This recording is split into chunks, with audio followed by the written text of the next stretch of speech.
শিল্পীর সত্তা আমার আত্মায় মিশে আছে, তা কেউ না জানুক তুমি ভালো করে জানো। কিন্তু এই বেহায়াপনা পোশাকে সেই সত্তাকে হত্যা করাটা অন্যায়। তাই ওদেরকে আমি উচিত শিক্ষা দিয়েছি। ইচ্ছে করছে ওদের মতো তোমাকেও। করো, শেষ করে দাও আমাকে। আমি শেষ হয়ে যাব, তবু তোমার ইচ্ছে মতো চলবো না। চলবি কি না চলবি সেটা আমি দেখব। চল। আপু,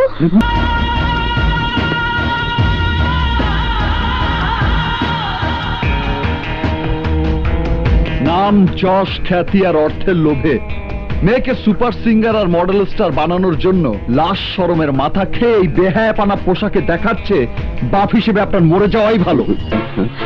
ভালো মন্দ সেখানে তুমি কে? গুন্ডা মাস্তান হিসেবে সবাই তোমাকে ভয় পেতে পারে, কিন্তু আমি পাই না। কোন অধিকারে তুমি আমার স্বাধীনভাবে চলার পথে দেয়াল হয়ে দাঁড়িয়েছো? তুমি যে অধিকার দিয়ে কেড়ে নিয়েছো সেই অধিকারে তোমার চাল চলনের এই মডার্ন স্টাইল পাল্টে আমি যে রূপে তোমাকে দেখতে চাই সে রূপেই তোমাকে বেঁচে থাকতে হবে। বাঁচা মরার কথা তো পরের ব্যাপার। তুমি শুধু আমার মডার্ন ড্রেসের স্টাইল পাল্টানোর চেষ্টা করে দেখো, পারো কিনা। আমার যা করতে মন চাই আমি তাই করব। আমার যা পড়তে মন চাই আমি তাই পড়বো। এগুলো সব আলটা মডার্ন ড্রেস। এটা পড়বো, এটা পড়বো, এটাও পড়বো, সবগুলো পড়বো। কি করবে তুমি, কি করবে?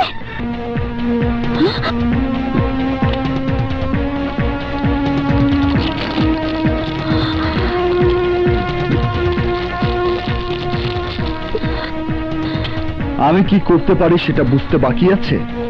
আজ এই মুহূর্ত থেকে আমার রুটিন মাফিক তোমাকে চলতে হবে। আমি যা বলবো সেটাই তোমাকে করতে হবে। আমার অনুমতি ছাড়া ঘরের বাহিরে একটি পাও ফেলবে না। যদি আমার কথার অবাধ্য হও তাহলে তোমাকে জন্ম দেওয়া এই জন্মদাতার হৃৎপিণ্ডটা স্তব্ধ করে দেব। আমার নামে থানায় মামলা করতে গিয়ে যদি এই হাত দিয়ে কমপ্লেনের চিঠিতে সই করো তাহলে এই হাত আমি কেটে ফেলবো। এই মুখ দিয়ে নালিশ করলে এই জিভ আমি কেটে ফেলবো। এই চোখ দিয়ে থানার পথে পা বাড়ালে এই চোখ আমি তুলে ফেলবো। মাইন্ডেড। আগুনে ঝাঁপ দিলে পুড়ে মরে, আর সাগরে ঝাঁপ দিলে ডুবে মরে। কিন্তু প্রেমের জন্য কিভাবে মরে? তোমার সাথে আমাদেরকে সেই মরার হাত থেকে রক্ষা করো। সোজা কথা মজা লাগে আসলাম ভাই। জাফর শেঠের ফাপরে দাফন কাফন ছাড়াই যেতে হয় কবরে। তাই বলছিলাম পুলিশের ফাপরে পড়ে আমরা ফাঁসির দড়িতে ঝুলতে পারবো না, আবার গুলি খেয়েও মরতে পারবো না। তোমাকে ছেঁকা দেওয়া ওই মেয়েটার জন্য। থামো বাচ্চা, থামো, শান্ত হও। আমার মরা বউয়ের একমাত্র ভাইটাকে তুমি শেষ করে দিও না। প্রথমবারের মতো ওর জীবন তুমি ভিক্ষা দাও প্লিজ। নীলিমাকে আমি আমার জীবনের চাইতেও বেশি ভালোবাসি। এরপর যদি ওই ধরনের ভুল করিস তাহলে বুঝতেই পারছিস আমি তোকে কি করব।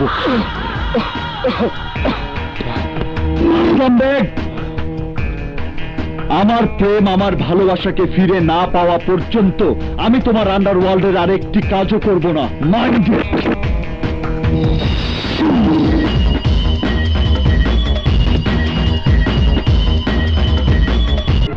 Can you read my mind? কেন এসেছি বুঝতে পারছেন না? বলুন, আপনার মিউজিক ভিডিও শুটিং চলাকালীন পরিচালক, ক্যামেরাম্যান, নৃত্য পরিচালকের উপর কে কেন সন্ত্রাসী কর্মকাণ্ড চালিয়েছিল? বলতে পারবো না। কেন কেন বলতে পারবেন না আপনি?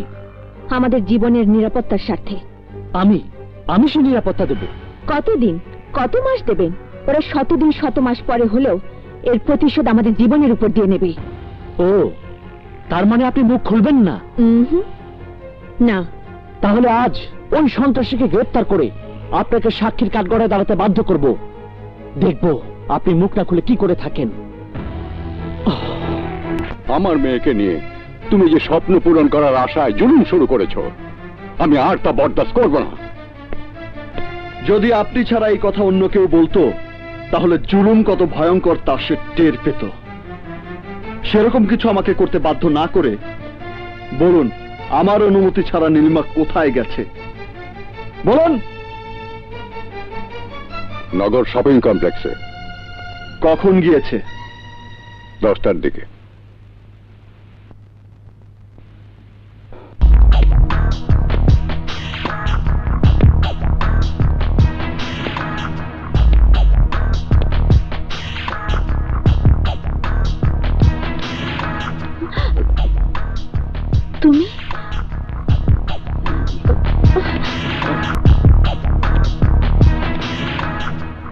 এই লিস্টের মালগুলো দিন। নিন।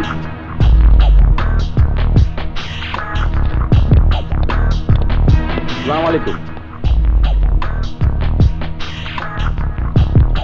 নিন।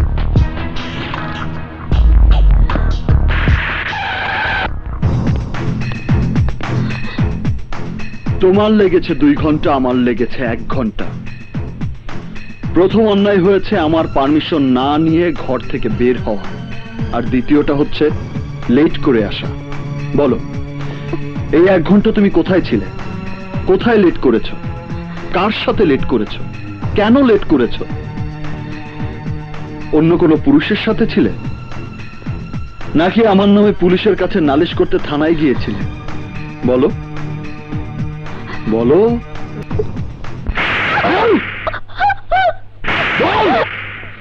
বল কোথায় ছিলি?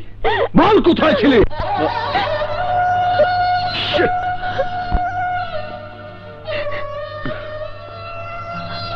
এই কথা আগে বললে না কেন? বললে তো আর মাথা গরম হতো না। তোমাকে এক নজর দেখে চলে যেতাম। এই বুক সেই সুখ নিয়ে শান্তিতে থাকতো, শান্তিতে থাকতো। আজ থেকে এরকম ভুল আর করো না লক্ষ্মীটি। কিন্তু ভালোবাসার দাঁড়িয়ে যা করছো তা খুব অন্যায়। তার জন্য দায়ী তুমি নিজেই। তোমাকে মুক্ত পাখির মতো ডানা মেলে উঠতে দিয়েছিলাম, কিন্তু বাঁধন হারা হয়ে তুমি উচ্ছৃঙ্খলতার বাতাসে ভেসে বেড়াতে গিয়ে আমার শাসনের কাছে আটকা পড়েছ। আর সেই খাঁচা থেকে তুমি সেই দিনই মুক্তি পাবে যেদিন আমাকে চির আপন করে নেবার জন্য হাত বাড়াবে। আসি।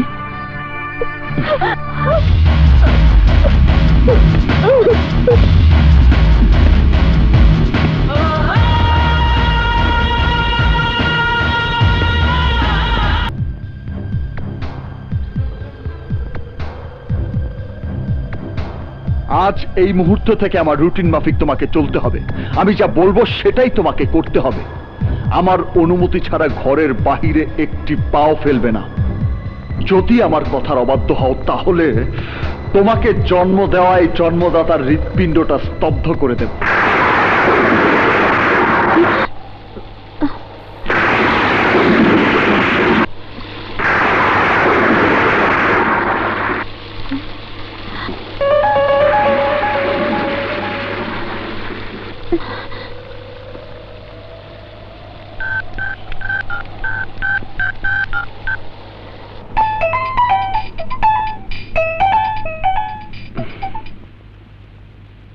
হ্যালো।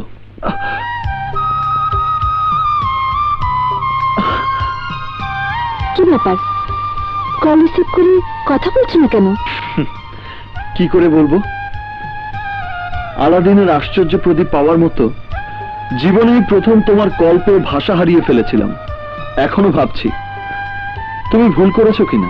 না, মন থেকেই করেছি। কারণ তুমি যেভাবে তোমার ভালোবাসার ছায় আমাকে বন্দি করে রেখেছো, তাতে আমার দম বন্ধ হয়ে আসছে। খুব কষ্ট হচ্ছে আমার। ভালোবাসি নামে এত ভালোবাসা দিচ্ছ আমায় যে চিড়িয়াখানার বন্দি পশুর চাইতে কষ্টকর হয়ে উঠেছে আমার জীবন। প্লিজ প্লিজ এই জীবন থেকে আমাকে মুক্তি দাও। দেব নীলিমা, দেব। তুমি যদি রাজি থাকো তাহলে আমি মুক্ত পাখির মতো তোমাকে নিয়ে আকাশে উড়াল দেব। যেখানে তোমার যেতে মন চায় সেখানেই নিয়ে যাব। সারাদিন আনন্দে ঘুরে বেড়াবো। বলো রাজি? হ্যাঁ রাজি। উম